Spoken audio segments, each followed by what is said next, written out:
You're watching PEGRI TV, Rhode Island's public access channel.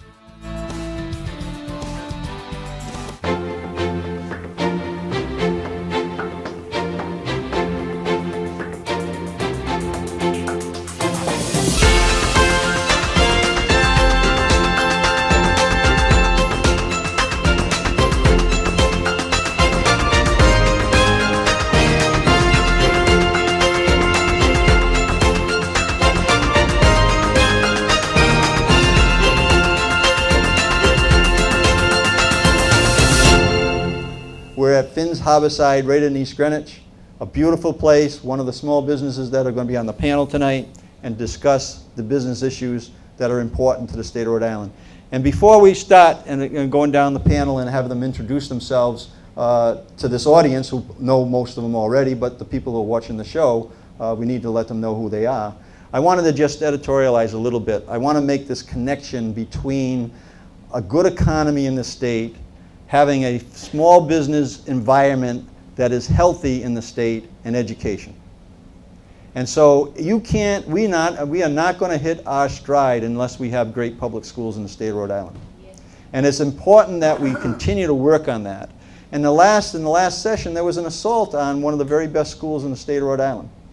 And I want the small business community to know that if we go back to 2008, when the people who were running some of the schools said, look, certain kids can't learn at certain levels, we are holding back community after community after community.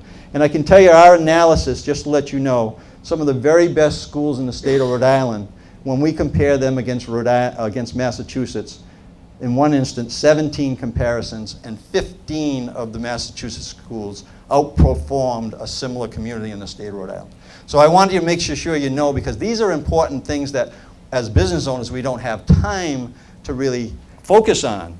But all the things that we work on to create a better, more healthy economy in the state, we need to recognize how important these factors are, and education is one of those. So we'll keep on working on that. But now to our panel, and we're very happy to be here, Steve. I have one question for you, though. It has to do with bocce. Yes. So I was told that you're in a bocce league. And It's before true. you introduce yourself about the chamber, do you want to defend yourself and your record on the bocce program at all? Or? We won the title down in Newport 2 years in a row until we were dethroned last year. So we have an awesome bocce team. You have an awesome bocce. Awesome well, bocce tell us team. about how awesome your chamber is down here, and introduce yourself. This is one of the best chambers in the state, I feel, as represented by the people that are here. And I want to thank all our chamber members for being here tonight, and for those of you that are not chamber members. But I want to thank you, Mr. Lieutenant Governor, for bringing this show, you and your staff here. I think we've assembled a very wonderful and diverse panel, and we're so proud that you're here at this great site, Finn's Harborside. Well, we can't wait till the second half where you kind of moderate. I don't know if Phil Donahue is the right name, but we're happy to have you here, Steve, to talk about what's happening and get the input of the audience as well. So what I want to do now is just very simply, I want to go down the line and just have you introduce yourself about your business. I'm going to start here with you, Mike, all right? And I'm just going to introduce yourself to not only to the audience here, but also to the viewers that are going to be watching. Tell us a little bit about your business, a little bit about yourself, and then we'll get to some of the next questions. We'll be asking how can local communities, how can state, and how can federal help us, create a better and stronger environment for our small businesses. So thank you for being here, Mike. Great. Hey, thank you, Lieutenant Governor, for being here. I mean, this is something that we all know we need, and we appreciate you being here. I mean, small business obviously is where it's at in Rhode Island. So hopefully a forum like this will really kind of pave the way and jumpstart this. And Steve's right, best chamber in the state. So thanks to Steve for doing this, and to Finn's for sponsoring. It's one of our favorite restaurants. My daughter worked here many years ago and has fond memories. So we have my wife and I have an affinity to Finn's. Okay, sorry. So my name is Michael Mancuso, and my wife Sharon and I own 3 Cartridge World locations. We have one in East Greenwich, one in Johnston, Rhode Island, and one in Cromwell, Connecticut. And we've been in the business 12 years. Started 12 years ago here in Rhode Island, We have 12 people, which is a decent-sized staff for Cartridge World. We operate retail storefronts, so we have a retail affinity, but we also have a large manufacturing component and a business-to-business component. And we work in the copy, print, fax, scan markets, hardware, and supplies. And then we have employees from every level, from entry-level high school up to college graduates with advanced degrees. We also have another company that does electronic waste recycling in East Greenwich. We're the largest recycler in the state. It's not hard, is it? But, but it works for us. And we do computers and monitors and televisions, and we do work with all the cities and towns, schools, K through 12, universities, businesses, and we just meet a real need in the state. Rhode Island has one of the better recycling plans in the country, so we really appreciate that. The employees we hire, we work all over. As well as hiring from traditional sources, we hire employees from Goodwill Industries, from Phoenix House, Cove, Groden, Trudeau Centers, Open Doors, Man Up organization, the Nonviolent Institute. So we have a lot of employees that work with us that otherwise would have a hard time finding employment. So we go the gamut from entry level up to, again, employees with MBAs. Well, so we kind of know the so cover the whole spectrum. You're covering like three different businesses there, so Mike. So that's really good. That's so, good. Mike, tell us a little bit about your restaurant here, and thank you so much for hosting this. Let's give a little round of applause for Mark for doing that. Yes. Thank you, Lieutenant Governor, for having it here. Mine's not going to be anywhere near as long as that. My name's Mark Finn. We operate Finn's Harborside. Sure, if you're from the area, you know the location pretty well, but we really appreciate the opportunity to host this, and glad everybody's here. Thanks a lot, and yeah, we'll get back to when we start to do the second round. We want to hear a little bit, more in depth about, what's happening and what could happen to be happening better. Peter, tell us a little bit about your business, and thank you so much for being here today. Thanks, Lieutenant Governor.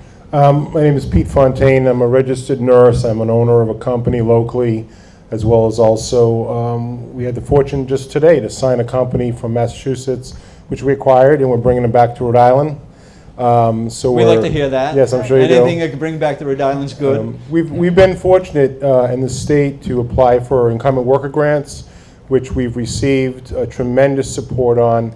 And I think as a sleep center system, we are hiring people that are specializing in sleep disorders, as well as also the patients that come to see us. So sleep apnea right now is an epidemic. We are seeing the technology more affordable for patients to access getting tested for sleep apnea. Numerous locations. We just opened up Westerly, Wakefield. We have an office in Lincoln. So with that said, we are able to really provide the state of Rhode Island with good quality services, but also hiring people is the number one key, and training people is the key. So your comment about public schools, we are in desperate need of that education. I appreciate that statement, because the people we're hiring are entry level. Some of these people are now making $60,000, $70,000 a year. So for no college degree, this is what we're trying to promote through our company. We have about 40 employees. We're going to go to about 50 once we do this acquisition.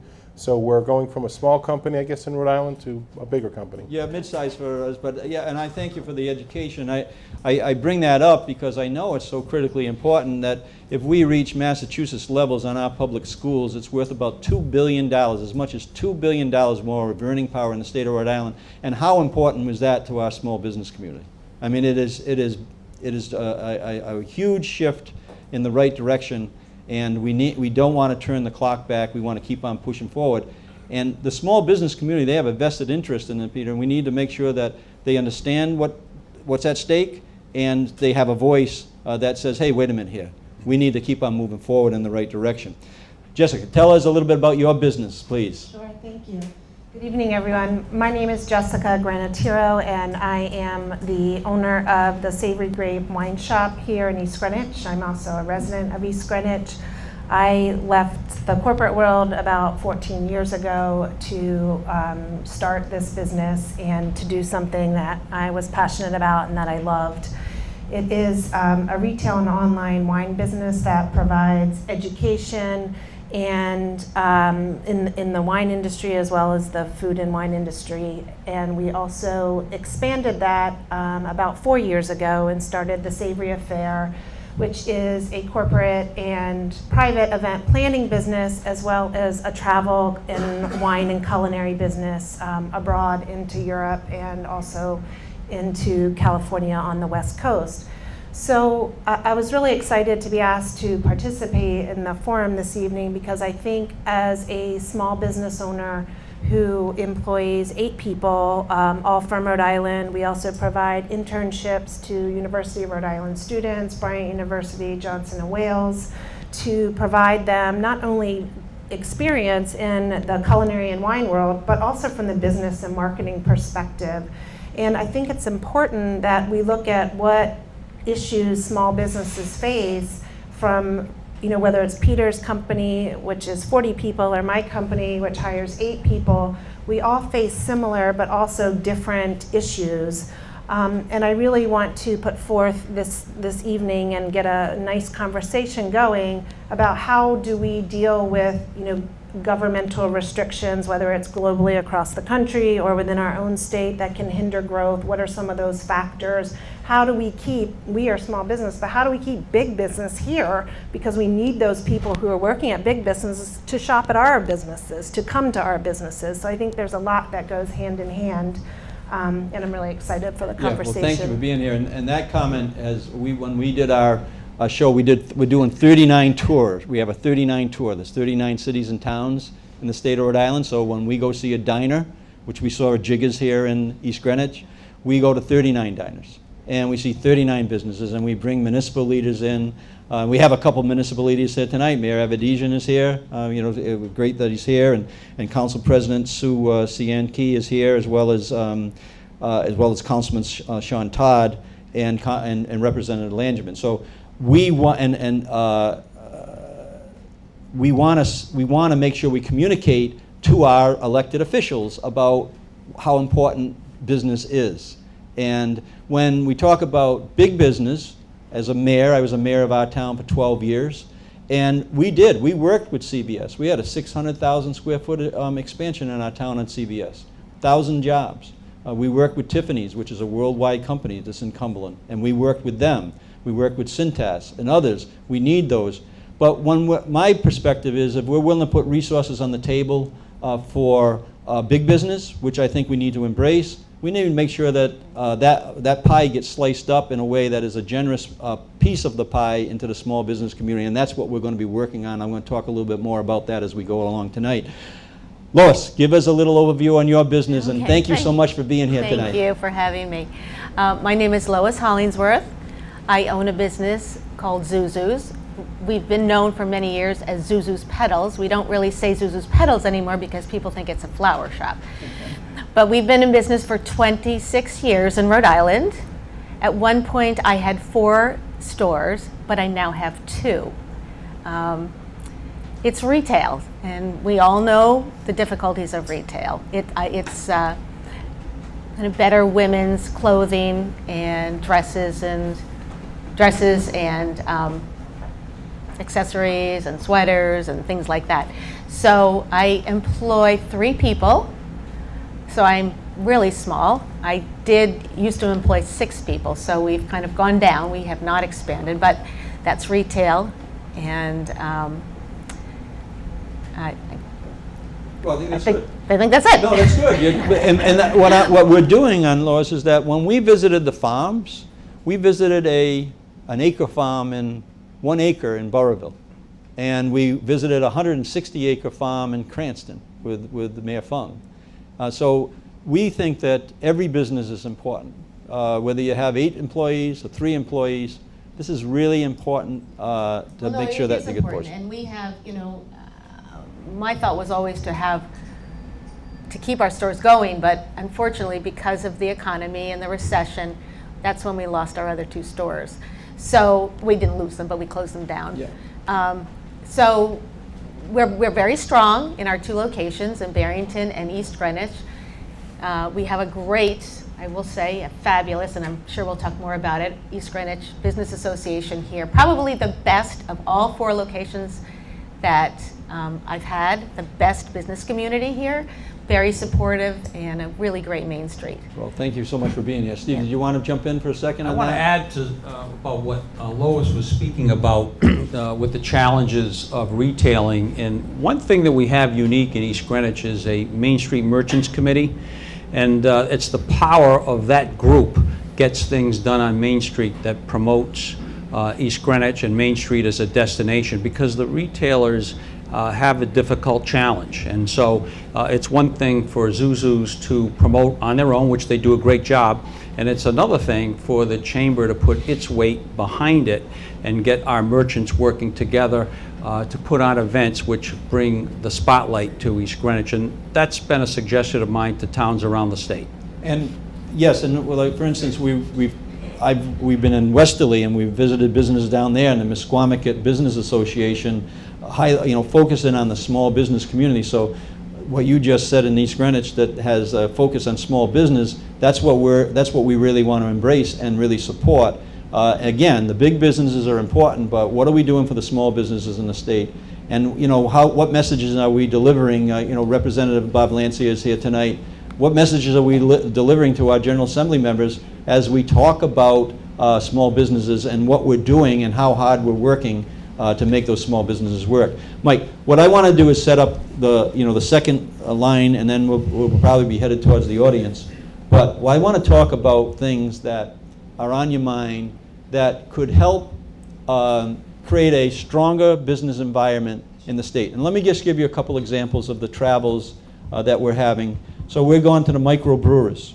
And it happens that in Massachusetts and Connecticut, they don't tax the kegs, the actual physical kegs that the beer gets put into after they're manufactured. And we're saying, let's level the playing field. This is something that hadn't been taxed for a while, but we're talking about taxing them, and we think that that's going in the wrong direction. We're not, in a show in North Kingstown, it was brought up by one of the audience members, we just keep on piling on.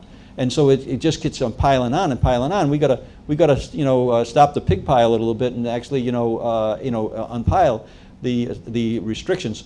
Another one that came up on the farms when we're talking about the farms, and this is why I'm kind of prompting, maybe you're thinking about things in your industry that would be important. The land is very difficult to retain for these families. Very difficult to acquire because of the cost. Yet we need farms in the state for their business contributions, and so they're partnering up with Open Space, Land Trust, and others to open up the land to allow more farming. So we're finding a number of things. We're charging too much right now on the retail level for a recycling cost. We're charging 75 cents a gallon. We should be charging closer to 50 to 40 cents a gallon. That's about $400,000 of money that should be saved in the consumer's pocket. And I won't talk about what we're doing on utilities. I'll leave that to the end. But so give us some examples that you think that could help strengthen not only your business but the state's small business, the health of those state's small businesses. I'll just do one. We all have several, so we'll do yes, one at a time. One at a time would be perfect. But one of the things I've always been keen on is buy local. And in the past, the Lieutenant Governor's office was in charge of the Buy Local initiative. And I'm in retail. Like I said, I'm like kind of Lois. At one time, we had 8 locations, so we're down to 3. So we've been there. But the Buy Local initiative in Rhode Island, it's good to be on a retail level, an emphasis, because we're so close to our neighbors. But there also needs a business-to-business emphasis, and even on the state level. When the state awards contracts, they award giant contracts to large companies, many of which are out of state, by the way. So if we could have even a small business set aside, and I realize this is probably a legislative action, but if we could have a small business set aside in all these giant contracts where you have maybe 10 or 15% could be offset or could be awarded to small businesses, all things being equal, I think it really would help us buying from each other. And Rhode Island's too small for us not to all buy from each other. And I think the Rhode Island Foundation is now managing the buy local concept. But I would like to see us have more of that emphasis. And not only from the state, because when the state awards these large contracts, every city and town, every municipality, every school, every nonprofit piggybacks these programs. And if you don't have that contract, you're locked out of virtually the entire state. Also, from a private business standpoint, from B2B, there's a lot of large companies in the state that don't realize or recognize all of the things that other small businesses do. And it would be nice to have an initiative, whether it's put out there by the state or by the Rhode Island Foundation or someone, to just try to get an incentive for the large businesses in the state to use small businesses. Again, all things being equal or better, and they have to be. We don't expect a handout. And if the state could do something to help on the large contracts. So. Thank you. And that's come up in our tours in different ways. And with the we were at a few dairy farms in the state, in North Smithfield, Portsmouth. We were there in Exeter, and they were saying similar things. Let's do business with our local. Let's have our state institutions do business with our local small businesses. That's small business friendly. That's actually putting the rubber to the road in terms of being honest about that you really want to do things for the small business.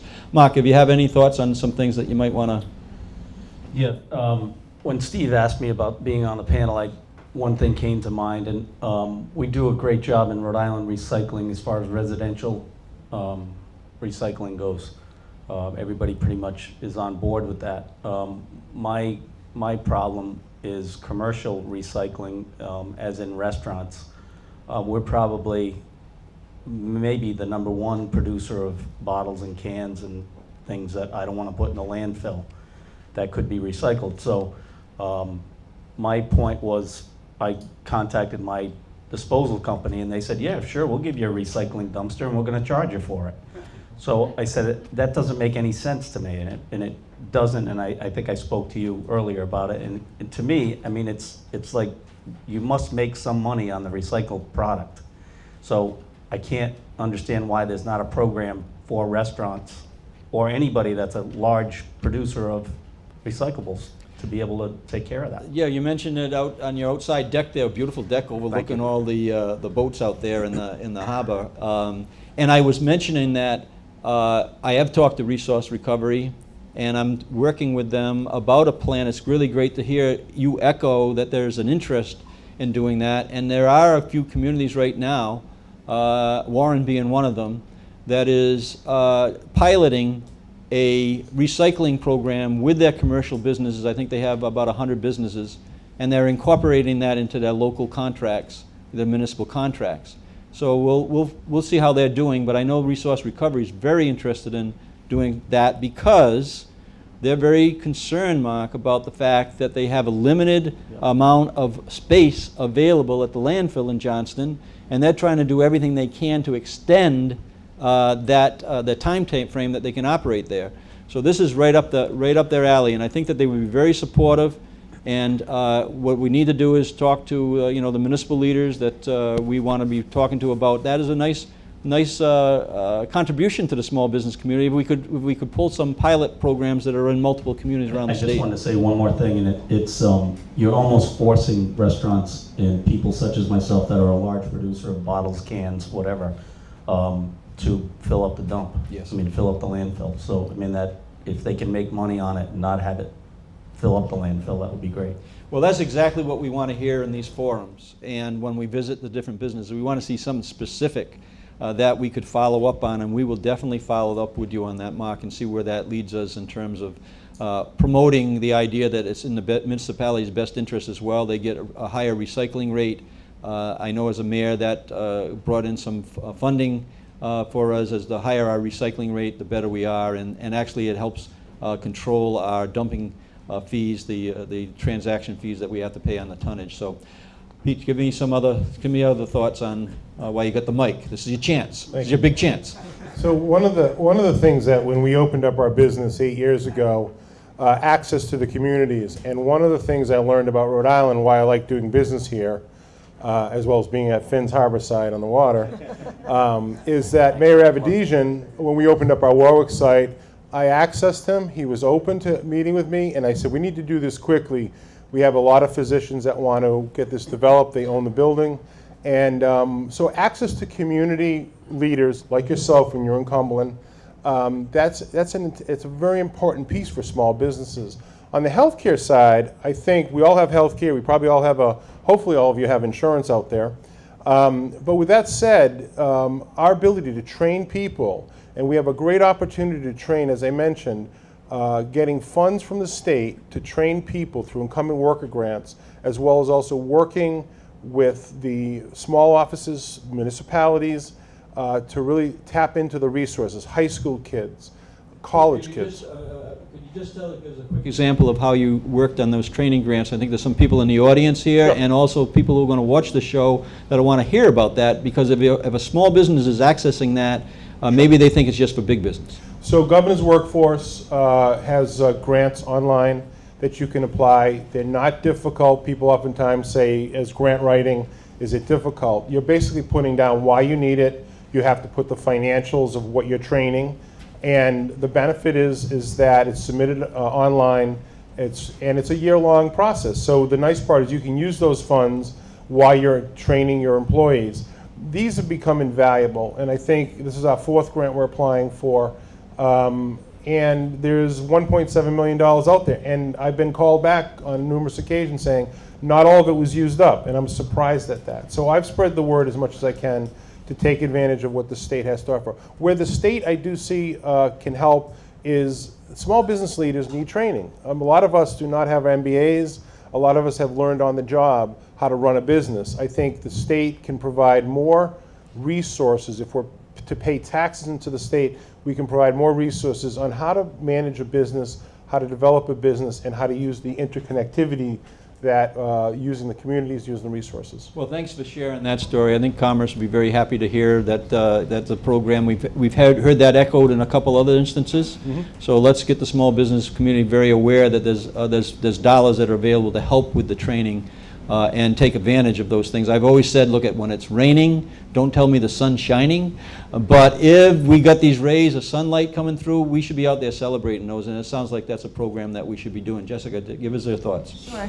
I want to echo something that Peter said just about quickly, access to community leaders. I think that's one of the positives that we have here in Rhode Island, that we all know someone and can have access to one of our leaders and responding quickly. And through my other business, the Savory Affair, I had a great experience with Mayor Avedisian where I needed to know something about the town of Warwick for permitting, and he got back to me very quickly. So I think that's important. You know, 2 things for me that are that come to mind as a small business is what can the state do and what can we do to help attract more people here to the state, and to let those outside of the state know about all of the different businesses that are here. You know, in addition to the big businesses, how can we bring more people in? It helps all of us. So that's one top of mind thing that I would like to see more of. How do we promote the state from the tourism standpoint, and not just Newport, all over?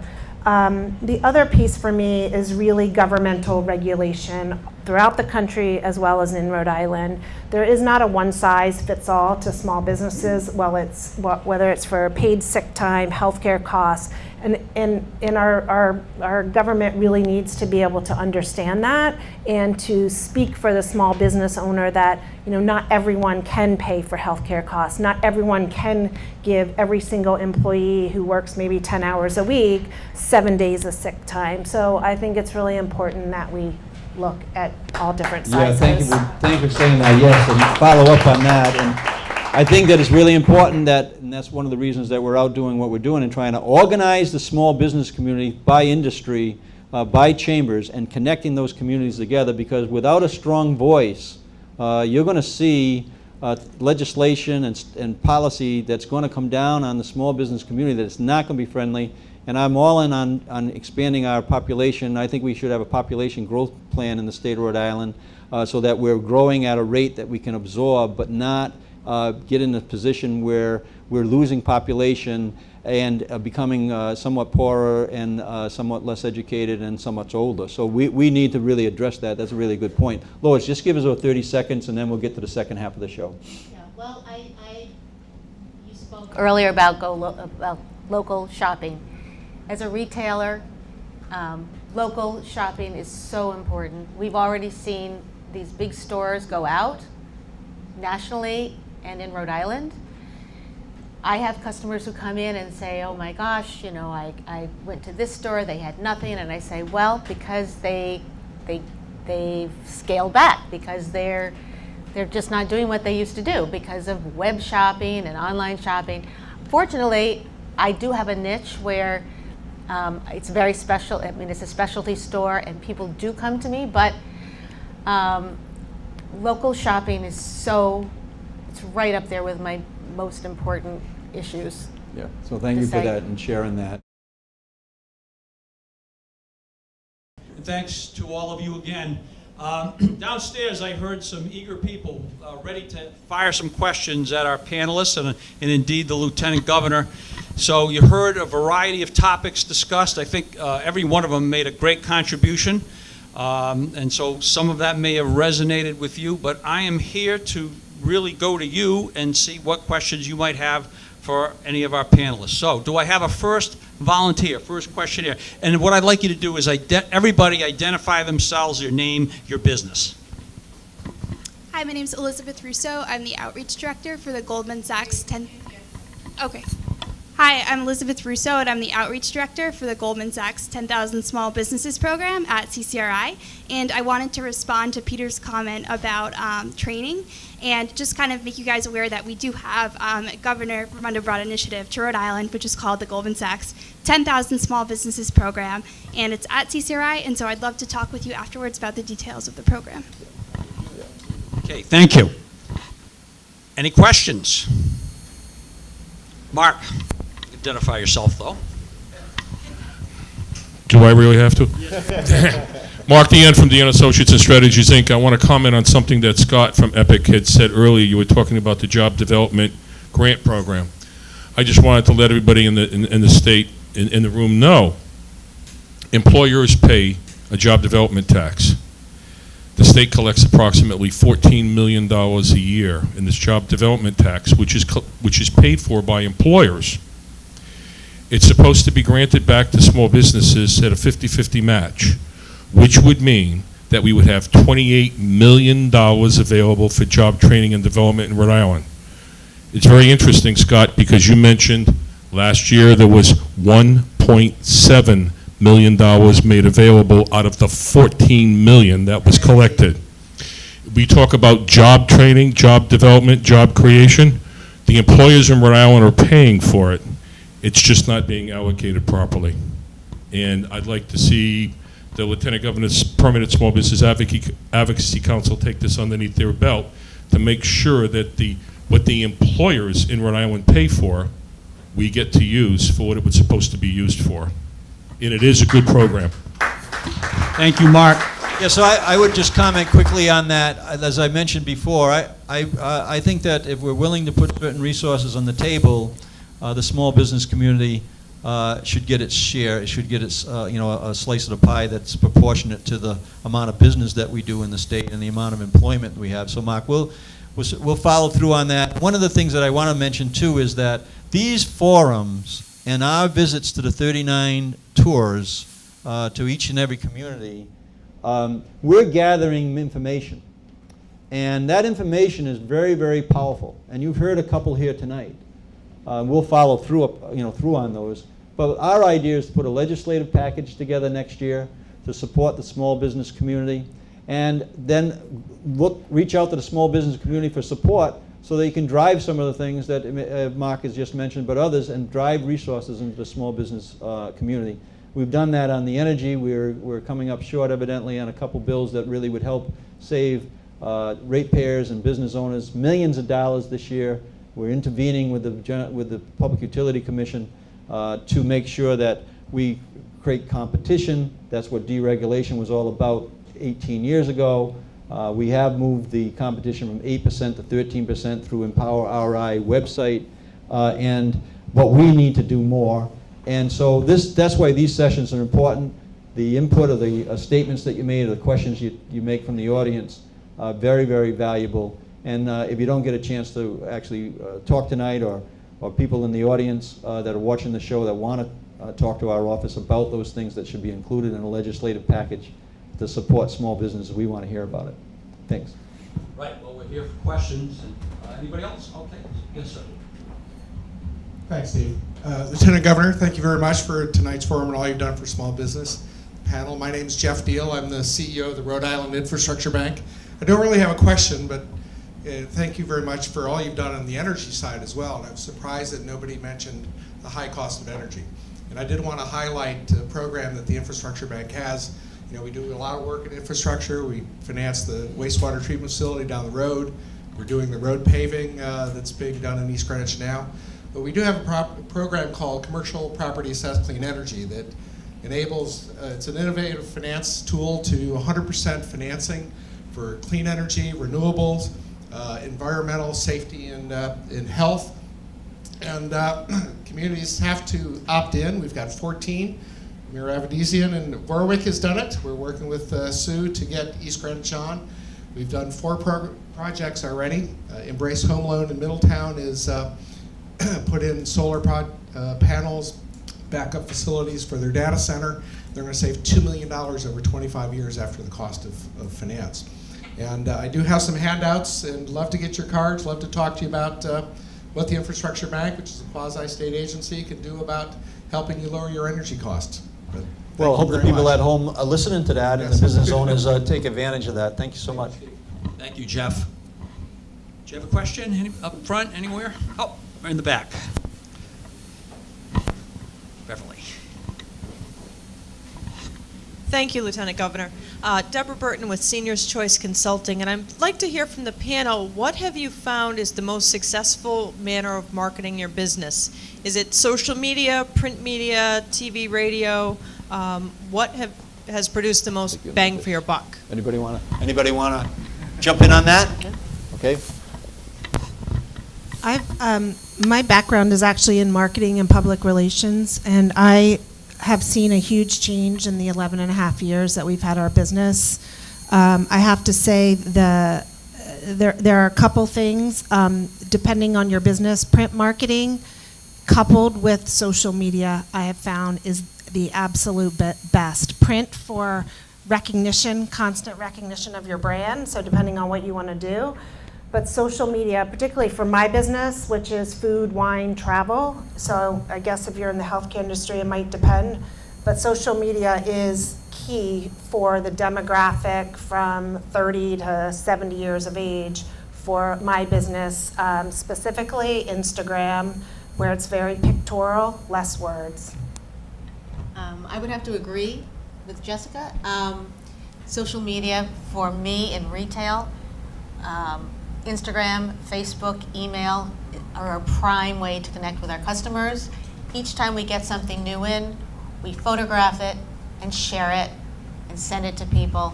We email with specials all the time. So for us, which we used to do magazines and newspapers throughout the state, at this point, really, I have to say social media is our best bet. I did want to just add one thing. Social media is a great two-way street. You can converse with your constituents, True. and I would also say that for the government, that everyone's on social media, and if you want to communicate with your constituents, whether it's your customers or your voters, that's a great way to be able to interact with them. Yeah, we're, again, kind of an odd combination of retail and business marketing, but the good news and the bad news, it's all of the above for us. It's social media, it's print, it's radio, and of course a lot of networking events. And we find the social media coupled with the print, we do a lot of everyday direct mail and we do some magazines. And I haven't found the magic bullet yet. If anybody finds it, please let us know. But it's not there, so we kind of do all of the above. Yeah. Back to you, Steve. Okay, that was a great question. Thank you. Sir. is Steve Maciel. I run an organization called Discover Rhode Island First.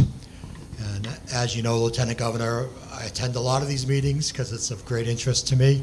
And one thing that comes up over and over again is the plight of the local retailers. And I count restaurants and I count arts and entertainment in that category because you're trying to sell tickets, you're trying to sell products, you're trying to sell food. And one way that we're coming forward with a plan to help them make that happen is to make Rhode Island more attractive as a destination and to drive consumer traffic out to Main Street and any state-based business. And how do you do that? It's all in the invitation, and it's all in the warm welcome that you put out. And it's really another media that hasn't really been mentioned too much here is experiential marketing, where people actually sample your products and get to experience it at a first-hand consumer-to-consumer basis or business-to-consumer basis. So I have some handouts and some information about this campaign if anybody would be interested in learning more about it. Thanks. Great. Thank you. Anyone back here? In the front, right behind me. Hello, my name's Larry Cicero. I'm a commercial solar consultant, and with this gentleman here, we very well know what he's doing. I'd like to say there's a lot of help for businesses, for commercial businesses in Rhode Island with the solar energy. Rhode Island is one of the top in the country right now. What I'd like to see is more information on a local level, because business owners are busy. They don't have time to research, and it's hard to get that information out. I know we're working on a state level, but there's a lot of help out there. There's a lot of benefits for renewable energy for these businesses. I'd like to see the local governments or chambers put a helping hand in there to just educate. It's all about educating the community. Okay. Thank you.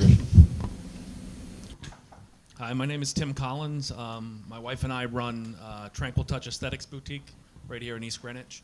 My question is regarding spending money on advertising. And we all know how difficult that is. And we all know that every once in a while, when you can get somebody to give you just a little bit of a shout out, how good that is for your business. My concern is we've had 2 businesses here in the state of Rhode Island this year that won national awards and got next to no press. The AP put out press releases, nobody picked it up. It took me sending out over 50 emails to all the different media organizations out there that said, hey, you know what? Somebody in Rhode Island did good. Somebody in Rhode Island won a national award. Okay, 2 businesses from the state of Rhode Island out of 102 awards that were given out. I mean, that's great for this little tiny state. But we're getting no recognition. You know, when I sent the email out to Channel 10, the big news at the end of the newscast that night was a pigeon in New York City that made a nest in somebody's colander in their house because they left their window open. Why is Channel 10, why isn't the Providence Journal saying something good about the small businesses here? You know, we're the ones that make the difference, not some pigeon in New York City. I really want to thank Lieutenant Governor McKee for actually answering my email and inviting us here tonight. I think that was wonderful. It gives us a chance to talk about this. We have media outlets all through this state, and they're not doing anything to help us. Okay? We need that voice. We need that platform. It's the only way we get, other than spending our hard-earned money on advertising, to get acknowledgement for that. So Tim, I think that that's part of what we need to do in terms of organizing our small business community. And we need to be cheerleaders for one another. As we talked earlier about the microbrewers and the tax on their kegs. Well, Peter should be interested in that, even though it doesn't impact his business. But it impacts a business in the state of Rhode Island.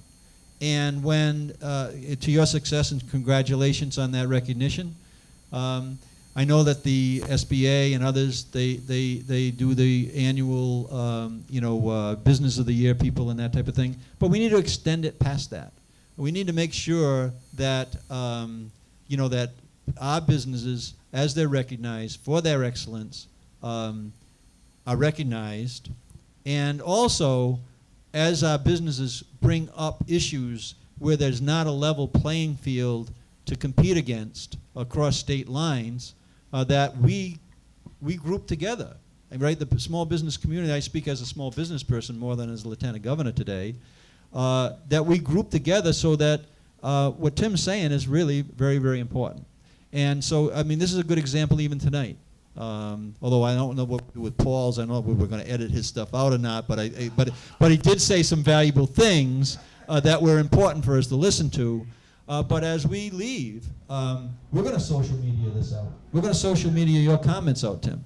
And we want to make sure that the municipal leaders, the state leaders, the different chambers, they hear that small business voice and what you're talking about and what we're talking about here.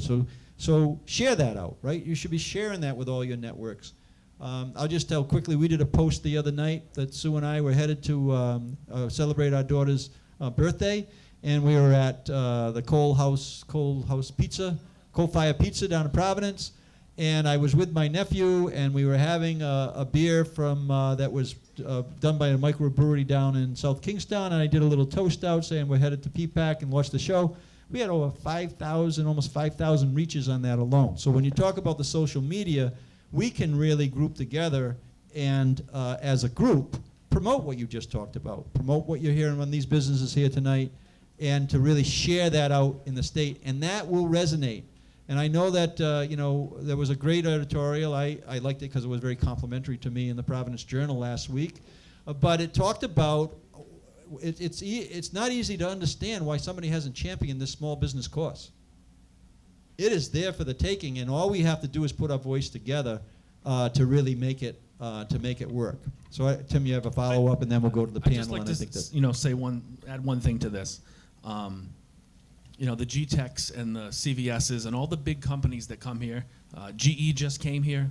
You know what? They left another state to come here. Tomorrow they can say, we don't want to be in Rhode Island anymore and leave.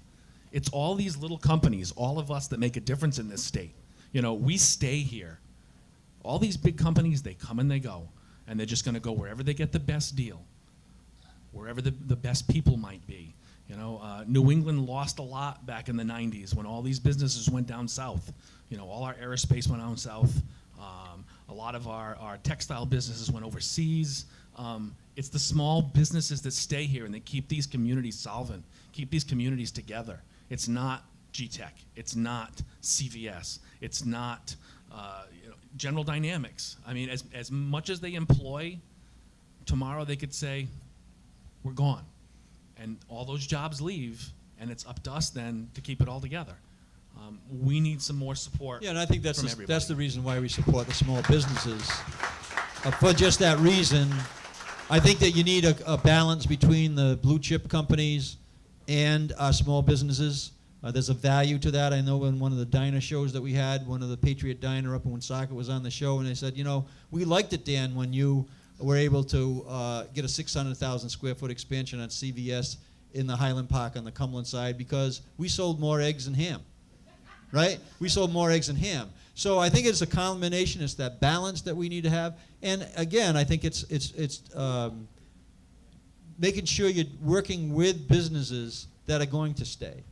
And then you invest in them, whether they're big or small. But I appreciate your comments. Steve, back to you for final comments. And I also have to invite everybody here to take advantage of. They want to have dinner here tonight. Mark's made a generous offer to kind of make a little discount on your meals. So if you're going to eat somewhere, let's promote the small local businesses.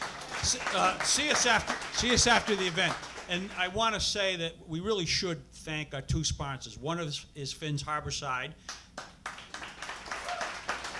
and Mark, and the other is Pete Fontaine and Epic Sleep Centers. And sponsorships of all types really help us do things. Do we have time for one more question? Yeah. Somebody we haven't heard from. Did I see anybody back there? If we have no bidders, it's going back to you. Marilyn Kiesel.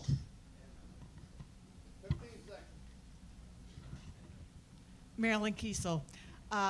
There were comments made earlier about recycling, and I think protecting the environment in our state is so important. I'm not sure how the towns and cities in Rhode Island handle the cost of recycling. My understanding is that with businesses, it is not part of the basic tax structure. And this might be an area that we might look at. I may be wrong in regard to this, but it would be an area perhaps that could be addressed if the recycling is an issue.